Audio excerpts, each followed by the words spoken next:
Varicose veins కి సరైన చికిత్స కోసం సంప్రదించండి ఎవిస్ హాస్పిటల్. వ్యత్యస్తపాదమవతంసిత బర్హి బర్హం సాచీకృతానున నివేశిత వేణురంధ్రం తేజః పరం పరమకారుణికం పురస్తాత్ ప్రాణప్రయాణ సమయే మమ సన్నిధత్తాం. భాగవత కథా సుధ తరువాయి భాగంలోకి వచ్చాం. చాణూరుడు ముష్టికుడు మరణించారు. జనమంతా కోలాహలంగా అరుపులు కేకలు మిన్నుముట్టేశాయట. కూటుడు శలుడు తోసలుడు అనే మల్లులు వాళ్ళు కూడా ఏం చేశారంటే బలరాముడు కృష్ణుడి మీదకి పరిగెత్తుకుంటూ వచ్చారు.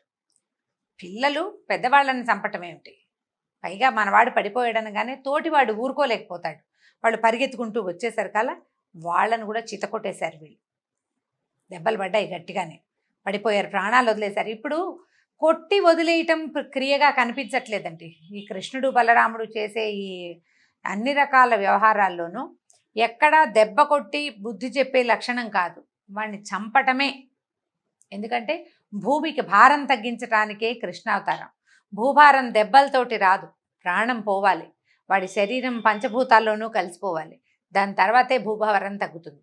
అదే క్రియతోటి ఎవరిని ముట్టుకుంటే వాళ్ళు చచ్చిపోవటమే, ఇంకా వాళ్ళు బతికి ఉండటం అనేది అసలు లేనే లేదు. ఈ వచ్చిన మిగిలిన మల్లయోధుల్ని కూడా చావగొట్టేసి చంపేశారు. తర్వాత ఏమైంది, మిగిలిన వాళ్ళు వీళ్ళు మరణించేశారు కల్లా ముందు పెద్దవాళ్ళని చూసే బెదిరారు. ఈ తర్వాత వచ్చిన వాళ్ళకు కూడా అది గట్టి దెబ్బలు పడేశారు కల్లా చుట్టుపక్కల చాలా ఉంటారు. ఈ మల్లు రెండు సర్కల్ ఎవరో ఒకళ్ళో ఇద్దరో సినిమాటిక్గా ఉండరండి, డజన్ల కొద్దీ ఉంటారు. ఇంతకుముందు చెప్పుకున్నాం మనం. వాళ్ళ గురువులు, వాళ్ళ శిష్యులు, వాళ్ళ వెనకాల తైనాతీలు, హెల్ప్లు చేసేవాళ్ళు, పనులు చేసేవాళ్ళు, ఇట్లా బోల్డ్ మంది అందరూ పారిపోయారు.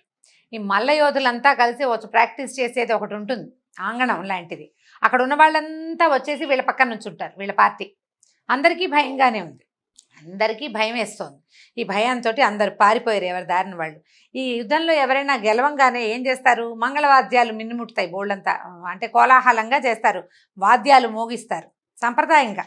జయించిన బలరామకృష్ణులు ఇద్దరికీ వాళ్ళని అభినందించడానికి బోలెడన్ని వాద్యాలు మోగటం మొదలుపెట్టాయి. విజయాన్ని ఘోషిస్తూ వాద్యాలు భేరీలు పెద్ద పెద్ద శబ్దాలతోటి మోగిస్తున్నారు. వాళ్ళతో పాటు ఈ వచ్చిన గోపబాలుడు బోళ్ళంతమంది వచ్చారు కదా పిల్లలు, ఈ తప్పెట్లు అవి మోగుతుండే సరికల్లా ఈ వచ్చిన గోపబాలురు అంతా కలిసి నాట్యాలు చేయటం మొదలుపెట్టారు. ప్రేక్షకులు వాళ్ళంతా కోలాహలంగా చప్పట్లు కొడుతూ విజిల్స్ వేస్తున్నారు, ఈలలు వేస్తున్నారు అనమాట. చప్పట్లు కొడితే సాధు సాధు, అబ్బో ఏం బలం, ఎంత యుద్ధం, పెద్ద పెద్ద వాళ్ళని మట్టి కనిపించారే అంటూ ఇట్లా శభాషని మెచ్చుకుంటున్న బోల్డ్ అంత కోలాహలంగా అయింది. ఈ అభినందన శబ్దాలని తట్టుకోలేకపోయాడట కంసుడు. ఎందుకంటే ఈ అభినందన ఏమిటి, ఆయనకు మృత్యుఘోషలాగా వినపడుతోంది అనమాట. వెంటనే వాద్యాలు ఆపండి అని అరిచి కేకలు పెట్టాడు. వాద్యాలు ఆగిపోయినాయి. సైన్యానికి అక్కడ ఉన్న బోళ్ళంతమంది సైన్యం ఉన్నారు కదా, వాళ్ళందరూ బెదురుతున్నారు. వాళ్ళందరికీ ఆదేశాలు ఇచ్చాడు. ఏమంటున్నాడు, ఈ వసుదేవుడు కుమారులు ఇద్దరు దుర్మార్గులు, వీళ్ళని నగరంలో నుంచి వెళ్ళగొట్టండి, మొత్తం ఈ వచ్చిన గోపాలను అందరినీ వెళ్ళగొట్టేయమంటున్నాడు. గోపాలుడు సొత్తంతా దోచుకురండి, అంటే గోపాలకుల దగ్గర ఉన్నటువంటి పశు సంపదని దోచుకొచ్చేయండి, నందుడిని బంధించండి. నందుడు అంటే బలరామకృష్ణుల పెంపుడు తండ్రి, ఆయన్ని బంధించాలి.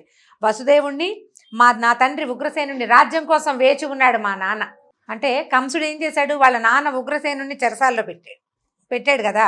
ఇప్పుడు వీడికి ఏదైనా అవ్వగానే మళ్ళీ రాజు ఎవరవుతారు, వాళ్ళ నాన్నే రాజు అవుతాడు. అందుకని రాజ్యం కోసం కాచు కూర్చున్నాడు. మా నాన్నని కూడా చంపేయండి, వసుదేవుని కూడా సంహరించండి, నందుడితో వీడి ఈ పిల్లలతోటి వచ్చిన వాళ్ళని ఒక్కళ్ళని కూడా వదిలిపెట్టద్దు, పసిపిల్ల బాలాది పిల్ల మేక అందరినీ సంహరించండి అని గట్టి గట్టిగా అరిచి కేకలు పెట్టాడు. ఈ విషం కక్కుతూ పలుకుతున్నటువంటి ఈ కంసుడి మాటలు వినేసరికి కృష్ణుడు కోపం పట్టలేకపోయాడు. కోపం పట్టలేక ఈ కింద ఉన్న మల్ల యుద్ధం తాలూకు రంగంలో నిలబడిన వాడు ఒక్క ఎగిరి రాజు కూర్చున్నటువంటి ఆ పైన ఒక స్టేజ్ లాంటిది అనమాట, దాని మీదకి ఎగిరి దూకాడట. చేరాడు దాని మీదకి. చేరేసరికల్లా కంసుడు ఏం చేశాడు, పక్కనే పెట్టుకున్నాడు కత్తి డాలు, యుద్ధానికి వీలుగా కత్తికి డాలు రెండూ తీసాడు. కానీ అవి వాడేందుకు కృష్ణుడు అతనికి అవకాశం ఇవ్వలేదు. ఇవ్వకుండా ఏం చేశాడు, గరుకుమంతుడు పామును పట్టుకున్నట్టుగా ఈ కంసుడిని జుట్టు పట్టేసుకున్నాడట. జుట్టు దొరికేసరికల్లా ఆ జుట్టు పట్టి ఏం చేశాడు, ఆయన కూర్చున్నటువంటి సింహాసనం మీద నుంచి కిందకి లాగాడు. జుట్టు పట్టుకుని లాగేసేసరికల్లా అంత మనిషి కంసుడు నేలకు పడిపోయాడు. ఈ కిందకి పడేసరికల్లా అదే ఊపులో ఏం చేశాడు, ఆ జుట్టు పట్టుకుని రంగస్థలం మీదకి విసిరేశాడు. ఏ రంగస్థలం మీదైతే చాణూర ముష్టికుల్ని సంహరించాడో అక్కడికి విసిరాడట. ఇంత మనిషి లేచి వెళ్ళి అక్కడ పడ్డాడు. తర్వాత ఏమైంది, పడేసరికల్లా కింద పడిన అక్కడ పడిన కంసుడి మీదకి ఈ పీఠం మీద నుంచి రంగస్థలం మీదకి దూకాడు. ఇక్కడి నుంచి అక్కడికి దూకేసరికల్లా ఏమైందట, విశ్వమంతా తన గర్భంలోనే దాచుకున్నటువంటి కృష్ణుడు అపరిమితమైన బరువు సమ్మెట పోటులాగా తగిలింది అతని మీదకి. ఇట్లా మోకాళ్ళతోటి దూకేసరికల్లా కాలు తగిలేసరికి కంసుడు మరణించాడు. ఎక్కువ దెబ్బలు తినలేదు.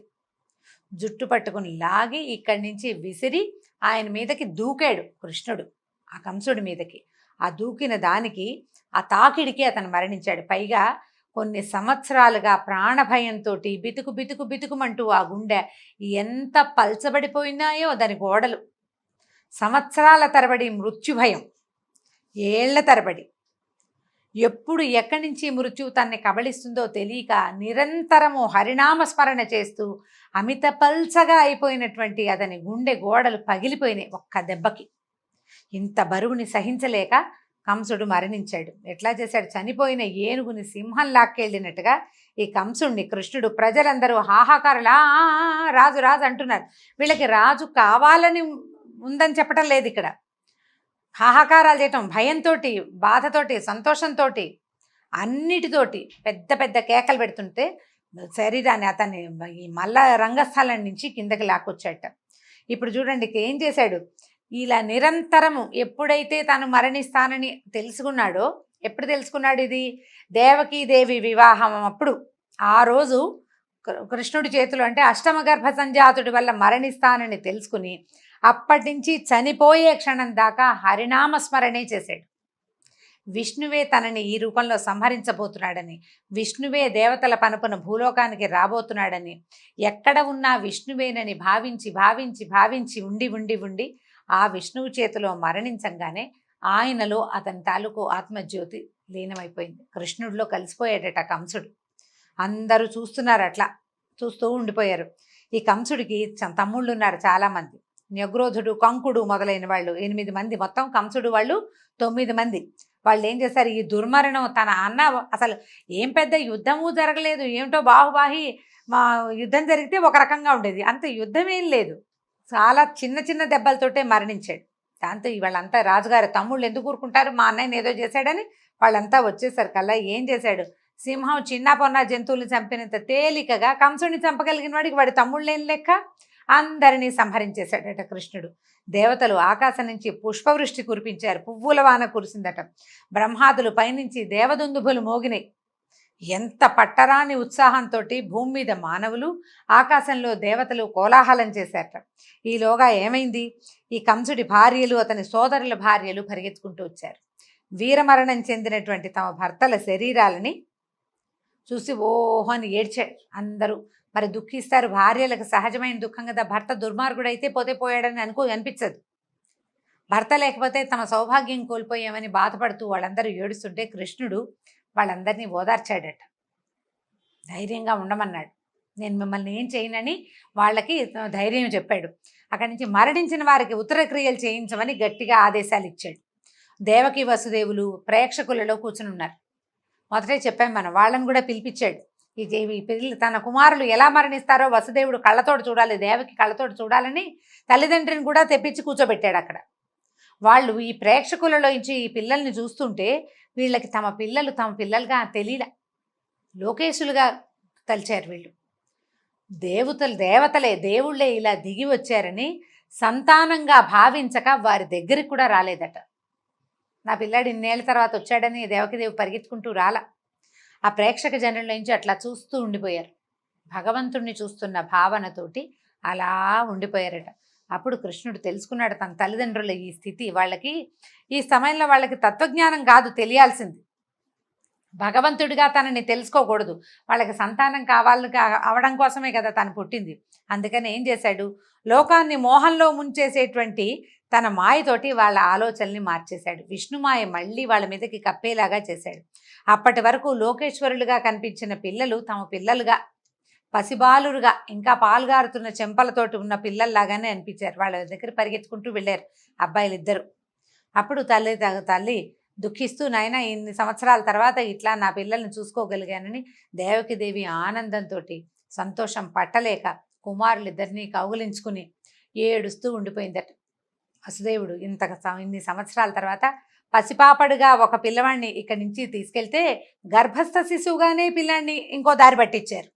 ఇలా పుట్టక ముందే ఒక పిల్లవాడు దూరం అయితే పుట్టగానే ఇంకొక పిల్లవాడు దూరం అయ్యాడు. ఇన్ని సంవత్సరాలు ఈ క్షోభని అనుభవించాల్సి వచ్చిందని దుఃఖపడుతూ భార్య పిల్లల్ని సంతోషంగా చూస్తూ ఉండిపోయాడట. ఈ రోజుకి భాగవత కథా సుధని ఇక్కడ ఆపుదాం. మళ్ళీ వచ్చే భాగంలో కృష్ణుడు దేవకీ వసుదేవులతోటి ఏమన్నాడు, ఉగ్రసేన మహారాజు ఏం చేశాడు, రేపటి భాగంలో తెలుసుకుందాం. నమస్కారం.